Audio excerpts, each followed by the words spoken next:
Today, we investigate a tragedy that exposed Mumbai's deadly love affair with illegal billboards, a 120-foot monster that crushed 17 people to death, injured over 75, and revealed a nexus of corruption, negligence, and political connections that allowed a killer billboard to stand for years, despite repeated warnings.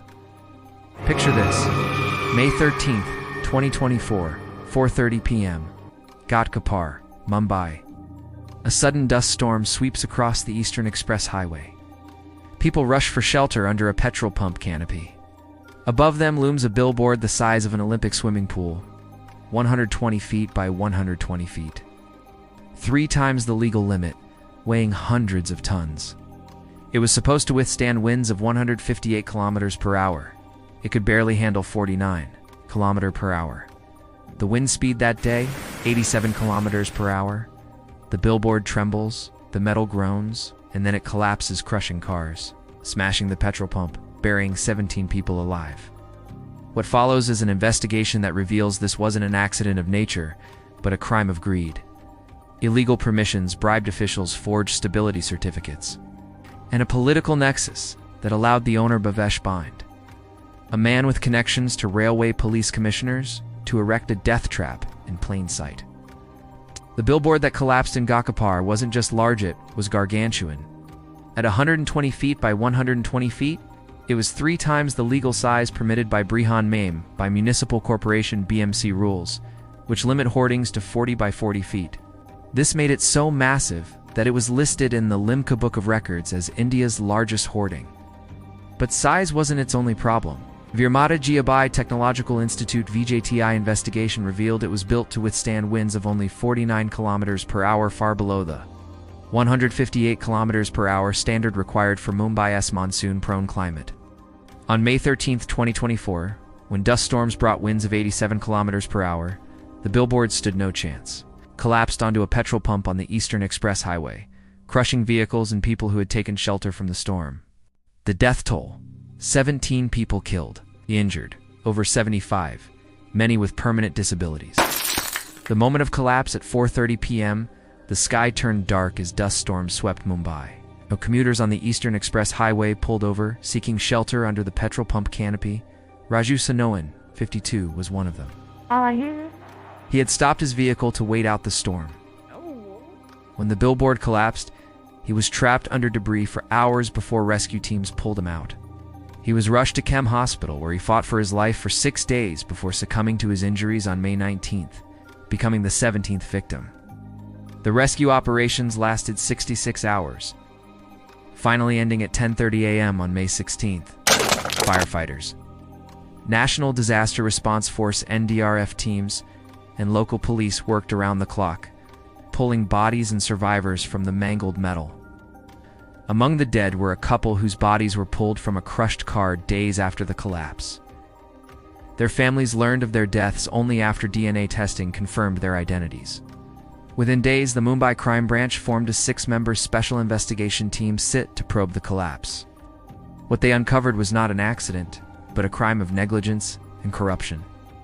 The SIT filed a 3,299-page charge sheet in July 2024, revealing systematic violations.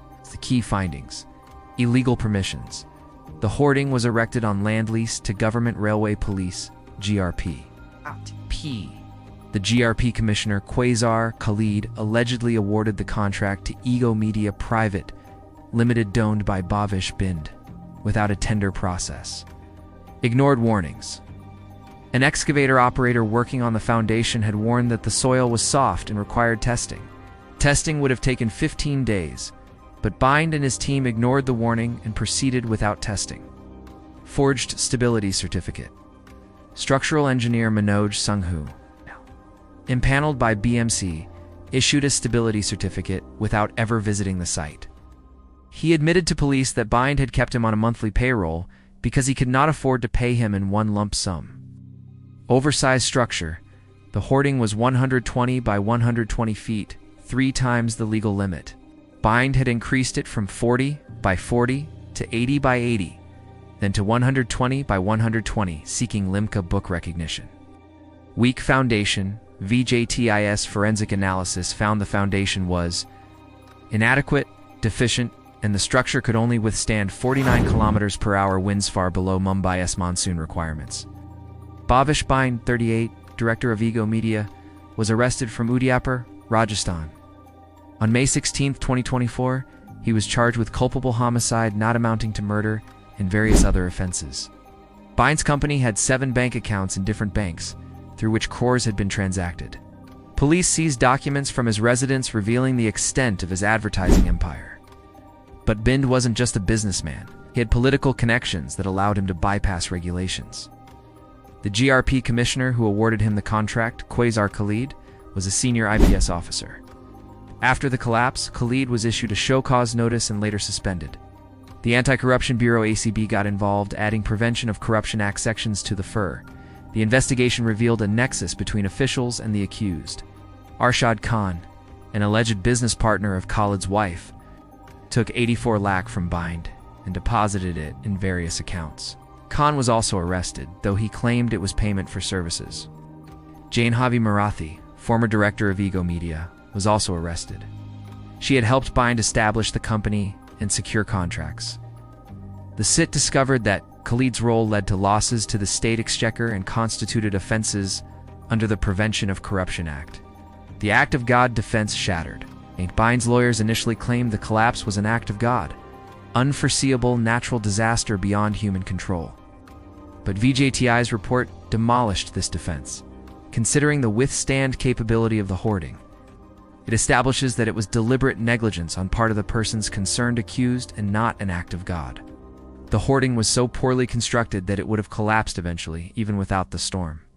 The victims' lives cut short behind the statistics are human stories. Raju Sonowan, 52, survived initially but died 6 days later, leaving behind a wife and 2 children. His family demanded 50 lakh compensation but received only 5 lakh ex gratia. A couple, both in their 30s, died together in their crushed car, their bodies identified only through DNA testing days later.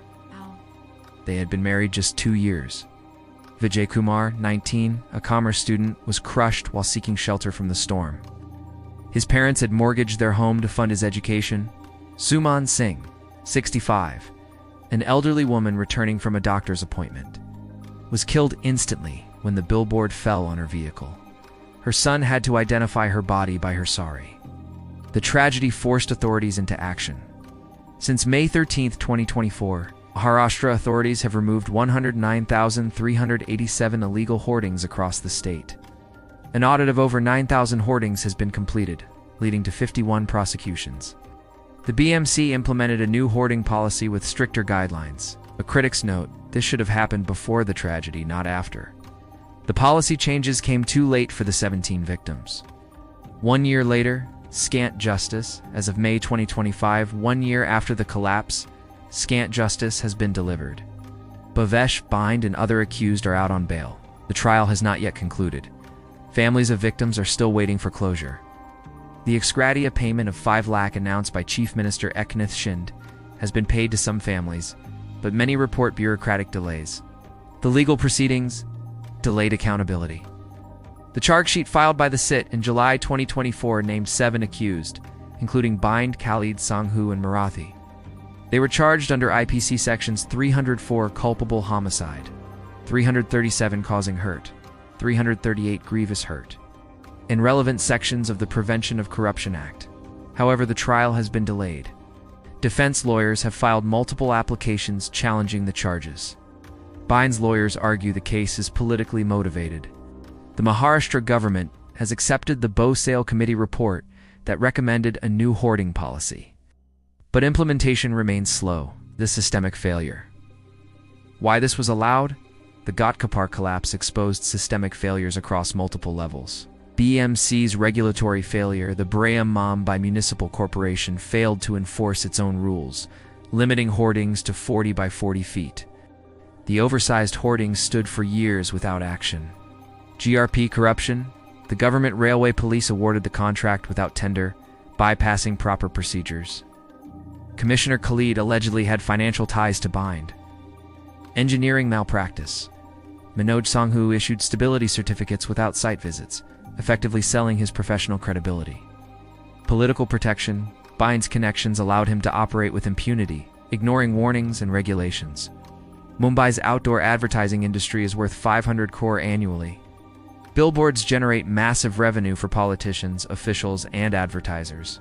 The Maharashtra Outdoor Advertising Association has lobbied against stricter regulations, arguing they would hurt business.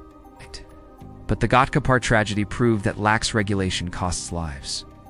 In 2017, a hoarding collapse in Pune killed 2 people.